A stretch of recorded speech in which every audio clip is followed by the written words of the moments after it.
The setting sun painted the Montana sky in deep purples and oranges as Samantha Reed made her final rounds through the research station's experimental greenhouse. The gentle hum of environmental controls provided a soothing backdrop to her evening routine, a sound that had become as familiar as her own heartbeat over the past 3 years. Her fingers brushed against the leaves of a newly discovered species of high-altitude fungi, its bioluminescent properties casting a soft blue glow in the dimming light. The Blackfoot Research Station, nestled in the remote reaches of the Rocky Mountains, had been her home since she'd accepted the position as lead xenobotanist, studying the strange new plant species that had begun appearing on Earth since the Great Meteor Shower of 2042. The specimens were unlike anything in Earth's biological record, plants with properties that defied conventional understanding of terrestrial biology. Some exhibited signs of conscious movement, others produced compounds that seemed to bend the laws of physics themselves. Tonight, however, something felt different. The atmospheric readings in Greenhouse 7 had been fluctuating all afternoon, and the new specimens were displaying unusual patterns of activity. Samantha adjusted her rimless glasses and leaned closer to the monitoring panel. "Computer, run a full-spectrum analysis of Section G," she commanded, her voice steady despite the growing sense of unease. The holographic display flickered to life, casting a pale green glow across her features. The readings made no sense. The energy signatures were completely foreign to anything she'd documented before, and they seemed to be concentrating in a single point near the back of the greenhouse. As she approached the area, the air itself seemed to shimmer, like heat waves rising from hot pavement. "Hello?" she called out, more from instinct than any real expectation of a response. The silence that followed was broken only by the soft whir of ventilation fans. Then she saw it, a flash of movement among the crystalline structures of the alien fungi. At first, she thought it might be a trick of the light, but as she moved closer, her breath caught in her throat. There, no taller than her hand, stood a humanoid figure with iridescent skin that seemed to pulse with its own inner light. The being looked up at her with eyes that sparkled like distant stars, its delicate features displaying what could only be described as surprise. She, Samantha realized, wore what appeared to be some sort of environmental suit, though it was unlike any human technology she'd ever seen. "I mean you no harm," Samantha said softly, slowly kneeling to bring herself closer to the diminutive figure's height. To her amazement, the being nodded in understanding. "I am Vela," came a response in perfect English, though the voice seemed to bypass her ears and manifest directly in her mind. "My research vessel encountered difficulties while studying your world's remarkable biological adaptation to the seedlings we accidentally scattered during our last passage." Samantha's scientific mind raced to process this information. The meteor shower, the strange plants, the impossible properties, it all suddenly made sense. "The specimens we've been studying, they're yours?" Vela nodded again, her movements graceful despite her obvious fatigue. "We are the Lumini, collectors and cultivators of life throughout the galaxy. We never intended to alter your ecosystem, but when our cargo vessel was damaged 3 years ago, some of our samples were released into your atmosphere." As Samantha listened, she noticed Vela swaying slightly. "Are you injured?" she asked, concern evident in her voice. "My personal transport was damaged during landing. I have been attempting to repair it, but your planet's gravity is challenging for me." Vela gestured to what Samantha had initially mistaken for another crystal formation among the fungi.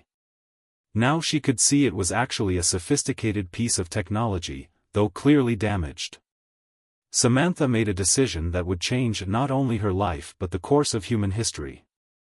"Let me help you," she offered, extending her hand palm up toward the tiny alien. "The research station has equipment, maybe we can repair your transport together." Vela studied her for a long moment, her star-like eyes seeming to peer into Samantha's very soul. Finally, she stepped forward onto Samantha's palm. "Perhaps," Vela said, "this accident was not entirely unfortunate. Your species has shown remarkable adaptability in working with our scattered specimens." A more formal exchange of knowledge could benefit both our peoples. As Samantha carefully stood, cradling her extraordinary guest, the first stars began to appear in the darkening sky above the greenhouse dome. Neither of them could have known that this moment would mark the beginning of humanity's greatest adventure, one that would test the limits of trust, challenge preconceptions, and ultimately reveal the extraordinary potential that exists when different worlds come together in pursuit of understanding. The following weeks passed in a blur of discovery and secrecy. Samantha had converted a section of her private lab into a workspace for Vela, careful to ensure it remained hidden from the routine security sweeps. The tiny alien proved to be an invaluable source of knowledge, explaining the true nature of the specimens they'd been studying and helping Samantha understand their potential applications. But one morning, everything changed. Samantha arrived at her lab to find Vela frantically analyzing data streams on a holographic display she'd jerry-rigged from spare parts. "What's wrong?" Samantha asked, noting the unusual intensity in her friend's starlit eyes. "I've detected a critical problem," Vela replied, her mental voice tight with concern. "The interaction between our seedlings and your native flora has triggered an unexpected cascade effect in Earth's atmospheric composition." Samantha felt her heart skip a beat. "What kind of effect?" "The plants are too successful," Vela explained, manipulating the holographic display to show a global projection. "They're adapting and spreading faster than we anticipated, and their natural processes are beginning to alter the chemical balance of your atmosphere. If left unchecked, within 5 years, the changes will become irreversible." The implications hit Samantha like a physical blow. "Are you saying these plants could make Earth uninhabitable?" "Not uninhabitable," Vela corrected, "but significantly altered. The changes would force massive evolutionary adaptations in Earth's native species. Many wouldn't survive the transition." Samantha sank into her chair, mind racing. "There has to be something we can do." "There is," Vela said, her tone brightening slightly. "The Lumini have developed technologies specifically designed for planetary ecosystem management. We could modify the plants to self-limit their growth and gradually restore atmospheric balance." She paused, her tiny features showing concern. "But implementation would require revealing my presence to your authorities." Before Samantha could respond, an alert flashed on her computer screen. Director Harrison was requesting an immediate video conference with all senior research staff. With trembling fingers, she accepted the call. The director's grave face filled her screen. "Ladies and gentlemen, we've just received alarming data from our global monitoring network. Atmospheric changes previously thought to be localized have been detected at monitoring stations worldwide. The UN Security Council is convening an emergency session." As her colleagues asked questions and voiced concerns, Samantha remained silent, her mind torn between loyalty to her species and the trust she'd built with Vela. The tiny alien stood hidden behind her monitor, watching the proceedings with intense interest. After the meeting, Samantha secured her lab and turned to her friend. "We need to tell them about you, about the real situation." Vela's bioluminescence dimmed slightly. "There's something else you should know. The Lumini, we've been watching Earth for centuries, guiding its development through subtle interventions. The seedling incident wasn't entirely accidental. It was meant to prepare your world for contact, but something went wrong with the timing." The revelation staggered Samantha. "You've been manipulating our evolution?" "Guiding, not manipulating," Vela corrected gently. "Many species need help reaching their full potential. We've done this countless times across the galaxy. But Earth is special, your adaptability, your resilience, they're unprecedented. That's why we chose this moment for first contact." A sound from the corridor outside made them both freeze. Heavy footsteps approached, accompanied by the distinctive click of military boots. Samantha's security badge buzzed with an incoming message. "Dr. Reed, this is Colonel Richard Blake, United Earth Defense Force. By order of the Security Council, we're assuming control of the research station. Please remain in your lab. We need to discuss some unusual readings we've detected from your section." Samantha looked at Vela, who had already activated her cloaking technology. The footsteps grew closer. "Whatever happens next," the tiny alien's voice whispered in her mind, "remember that trust between species must start somewhere. Your world stands at a crossroads, Samantha. The choice of which path to take may rest with you." The lab door chimed, announcing Colonel Blake's arrival. Samantha took a deep breath, straightened her lab coat, and prepared to make a decision that would change the course of human history. Colonel Blake cut an imposing figure in his black uniform, his cybernetic eye scanning the laboratory with methodical precision. 2 armed soldiers flanked him, their weapons held at ready positions. "Dr. Reed," he said, his voice carrying the weight of authority, "our sensors detected quantum fluctuations consistent with non-terrestrial technology. Care to explain?" Samantha's mind raced. She could feel Vela's presence behind her, invisible but alert. "Colonel, what I'm about to tell you requires an open mind. The atmospheric changes we're seeing, they're not random mutations." She proceeded to explain about the Lumini's accidental seeding of Earth, carefully omitting Vela's presence. The colonel's expression remained unreadable as she spoke, his cybernetic eye continuously scanning the room. "So you're saying these plants are alien technology?" he asked finally. "More like alien biology," Samantha corrected. "And I believe I've found a way to control their spread, but I'll need resources and authority to implement the solution." The colonel's organic eye narrowed. "Dr. Reed, you're either the most brilliant scientist on Earth, or you're hiding something. These readings," he held up a handheld scanner, "suggest active alien technology, not just passive biological samples." Before Samantha could respond, a new alarm blared through the station. The colonel's comm unit crackled to life. "Sir, we're detecting multiple atmospheric entries. Small objects, about the size of basketballs, decelerating over North America." Vela's voice whispered in Samantha's mind, "My people. They must have detected the ecosystem changes. They're coming to help." The colonel was already moving. "Lock down the facility.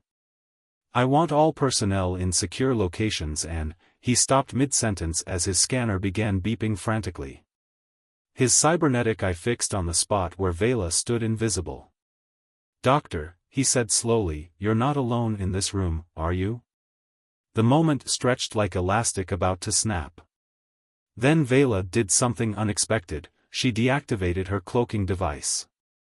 The colonel and his men stumbled back, weapons raising automatically at the sight of the tiny alien. "Please," Samantha stepped between them, "she's here to help. The Lumini are peaceful researchers, not invaders." "Stand aside, Doctor," the colonel ordered, but there was uncertainty in his voice. His scanner was going haywire, detecting similar energy signatures all around the facility as more Lumini arrived. Through the lab's windows, Samantha could see small, glowing objects descending from the sky like falling stars. Each one carried a Lumini researcher, coming to address the crisis their experiment had caused. "Colonel Blake," Vela projected her thoughts to everyone in the room, "we have watched humanity grow, seen your potential. The plants were meant to prepare your world for contact, to help you understand that you're not alone in the universe. We didn't expect them to adapt so quickly to your ecosystem. But now we need to work together, or both our species will lose something precious." The colonel's cybernetic eye whirred as it processed multiple data streams. "How do we know this isn't an invasion strategy? Weaken our ecosystem, then swoop in as saviors?" "Because," Vela replied, "if we wanted to conquer Earth, we wouldn't have made ourselves so small. Our size is a choice, it reflects our philosophy of minimal intervention. We guide, we don't dominate." Samantha watched the internal struggle play out on the colonel's face. Outside, more Lumini vessels were landing, their soft blue light illuminating the research station like bioluminescent fireflies.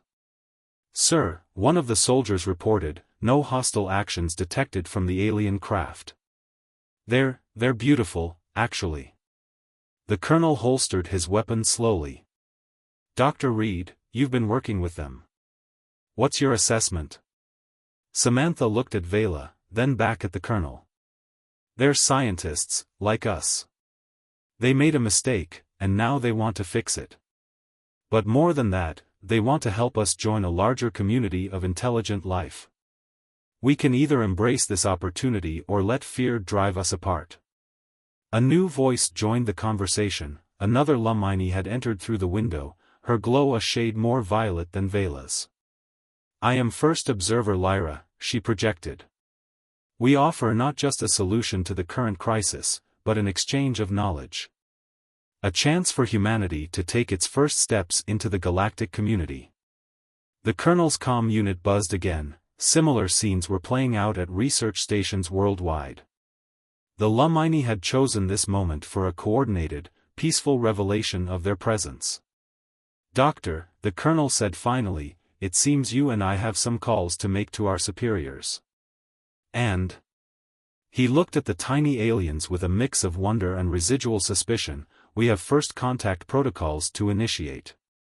As the sun rose over the mountains, casting long shadows through the lab, Samantha realized that the barrier between species was beginning to crack. But the hardest part still lay ahead, convincing both humans and Lumini to trust each other enough to save Earth's biosphere before it was too late. 3 months after the Lumini revealed themselves to humanity, the Blackfoot Research Station had transformed into an unprecedented joint operation. Samantha's laboratory now housed a team of both human scientists and Lumini researchers, all working against an increasingly urgent deadline. "The atmospheric changes are accelerating," Samantha announced during the morning briefing. The holographic display showed a web of red warning indicators spreading across the globe. "We're seeing cascade failures in agricultural regions worldwide." Vela hovered near the display, her bioluminescence dimmed with concern. She rode on a small anti-gravity platform the Lumini had provided to help them navigate human spaces more efficiently. "The modified plants are consuming atmospheric nitrogen at 3 times the predicted rate. We've underestimated their adaptive capabilities." Colonel Blake, who had become an unexpected ally over the past months, studied the data with his cybernetic eye. "What about the stabilization protocol? The one using Lumini biotechnology?" "It's ready," First Observer Lyra projected from her position on the conference table. "But implementation requires a coordinated global effort. Every major population center will need to activate the protocol simultaneously." The challenge wasn't technical. The Lumini's solution was elegant and proven. The real obstacle was political. Despite the obvious crisis, many Earth governments remained suspicious of alien intervention. Conspiracy theories spread like wildfire across the globe, claiming the Lumini had engineered the crisis to force humanity into submission. "The United Earth Council votes tomorrow," Colonel Blake reminded them. "If they reject the implementation plan, then we have 18 months before the damage becomes irreversible," Samantha finished. She looked around the room at her human and alien colleagues. "We need to make them understand what's at stake." A junior researcher burst into the room, tablet in hand. "Dr. Reed. The opposition group, they're broadcasting worldwide. They've gotten hold of early Lumini observation records." The room's main screen flared to life with the transmission. A charismatic speaker named James Morrison, leader of the Earth First movement, stood at a podium surrounded by supporters.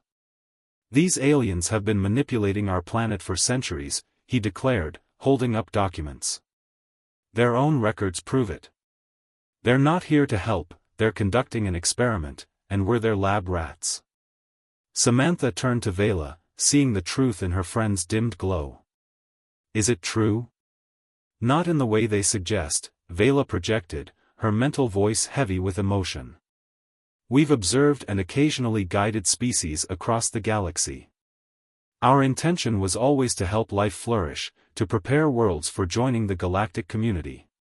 But we never meant to cause harm.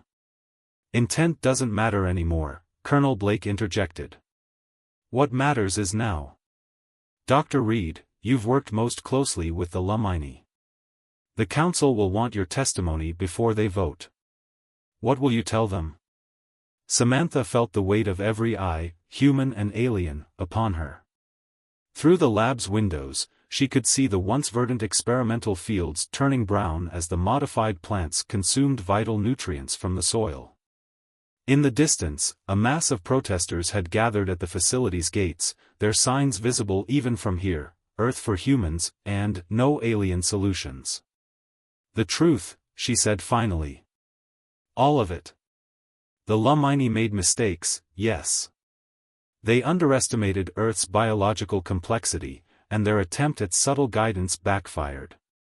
But they also showed tremendous courage in revealing themselves to help us fix it. They could have abandoned Earth to its fate, instead, they chose to face our fear and suspicion to make things right. She walked to the holographic display, expanding the global projection. Look at these readings. We're not talking about some vague future threat. Crops are failing. Oxygen levels in major cities are dropping. We can debate the past all we want, but if we don't act now, we won't have a future to debate in. Colonel Blake's comm unit chimed, a priority message from United Earth Command. His cybernetic eye flickered as he read it. There's been a development, he announced grimly. The opposition has pushed for an immediate vote, claiming the Lumini are trying to buy time to complete their experiment. The council convenes in 1 hour. Samantha looked at Vela and Lyra, then back at her human colleagues. She thought about all they had learned from each other over the past months, the bridges they had built between their species. Then we have 1 hour to change the course of human history, she said. Again.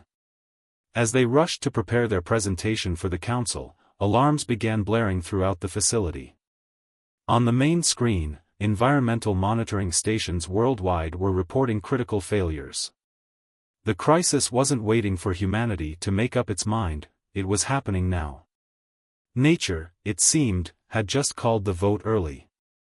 The United Earth Council chamber erupted in chaos as environmental alerts flashed across every screen. Samantha stood at the podium, Vela and Lyra hovering beside her on their gravity platforms, while Colonel Blake coordinated emergency responses through his cybernetic interface. Distinguished members of the council, Samantha's voice cut through the panic, we don't have time for debates anymore. Look at your data feeds. Bangkok is experiencing atmospheric nitrogen levels so low that plants are dying en masse. The Amazon basin reports unprecedented soil degradation. This isn't a future crisis, it's happening now. James Morrison, the Earth First leader, jumped to his feet. More reason to handle this ourselves. We can't trust. A tremendous rumbling interrupted him as the chamber's environmental systems struggled to maintain stability. Outside the reinforced windows, the sky had taken on an ominous brownish tinge. What you're experiencing, Vela projected to the entire chamber, her mental voice steady and clear, is the beginning of biosphere collapse. The modified plants have reached critical mass. They're now consuming atmospheric nutrients faster than Earth's natural systems can replenish them. First observer Lyra floated forward, her violet glow pulsing with urgency. We offer our solution not out of desire for control, but out of responsibility for our part in this crisis. And she paused, her tiny features showing genuine emotion, out of hope for what our species might achieve together. The council president, an elderly woman from Nigeria, leaned forward. Dr. Reed, you've worked with the Lumini directly. What guarantee can you offer that their solution won't make things worse? Samantha took a deep breath. Madam President, members of the council, I can't offer guarantees. Science rarely deals in absolutes. What I can offer is evidence. She gestured, and holographic displays showed test results from the research station. We've successfully reversed the damage in controlled environments. The Lumini solution works. But more importantly, I can offer perspective. She walked along the podium, making eye contact with each council member. 3 months ago, I discovered Vela in my laboratory. I had a choice: give in to fear of the unknown, or embrace an opportunity for understanding. Every step since then has shown me that the Lumini are not our enemies. They're scientists, explorers, and now, I hope, friends. Colonel Blake stepped forward, his military presence commanding attention. The Defense Forces analysis confirms Dr. Reed's findings. The Lumini solution is our best chance. But we need to act now. The chamber's lights flickered as another environmental system strained under the increasing atmospheric stress. From the windows, they could see emergency vehicles racing through the streets of Geneva, their lights piercing the darkening sky. The council president looked at her fellow members, then at the tiny aliens hovering beside Samantha. The council will vote now. For the first time in human history, we vote not just for Earth, but for humanity's place in a larger community. The next few minutes felt like hours. One by one, the council members cast their votes. When the final tally appeared, the chamber fell silent. The motion passes, the president announced. Implementation of the Lumini solution is authorized worldwide, effective immediately. What followed was perhaps the most remarkable display of cooperation in human history. Within hours, Lumini ships appeared in skies across the globe, working with human scientists to deploy their biotechnology. The modified plants began to self-limit their growth, releasing stored nutrients back into the environment in a controlled manner. Over the next few weeks, the atmosphere slowly stabilized. The brownish tinge faded from the sky, replaced by Earth's familiar blue. But something else had changed too: humanity's perspective. 6 months later, Samantha stood in her rebuilt laboratory, watching Vela and a team of human graduate students examine data from the recovery effort. Through the window, she could see the newly established Lumini embassy, a crystalline structure that seemed to float above the ground, scaled to accommodate both species comfortably. "Did you ever imagine it would turn out like this?" she asked Vela. The tiny alien's glow brightened with what Samantha had learned to recognize as amusement. "Our calculations suggested many possible outcomes. But friendship, that was something we hoped for but couldn't predict." Colonel Blake entered the lab, his cybernetic eye now incorporating Lumini technology that allowed him to perceive their bioluminescent communications directly. "The first human delegation to the Galactic Council leaves next week," he announced. "They're requesting you both as advisors." Samantha looked at her small friend, remembering that first evening in the greenhouse that seemed so long ago now. They had faced fear, distrust, and natural disaster, emerging with something precious, proof that different species could not only coexist but flourish together. "Well," she said, smiling at Vela, "should we help humanity take its next small step?" The tiny alien's glow pulsed with joy. "I believe," she projected, "that with humans, there are no small steps. Only giant leaps forward." As they prepared for their next adventure, Samantha reflected that sometimes the biggest changes come in the smallest packages. The Lumini had arrived as tiny points of light in Earth's darkest hour, proving that size had nothing to do with the capacity for wisdom, courage, or friendship. The future that awaited them might hold more challenges, but they would face them together, a partnership forged in crisis and tempered by trust, reaching for the stars not as separate species, but as fellow explorers in the vast cosmic dance of life.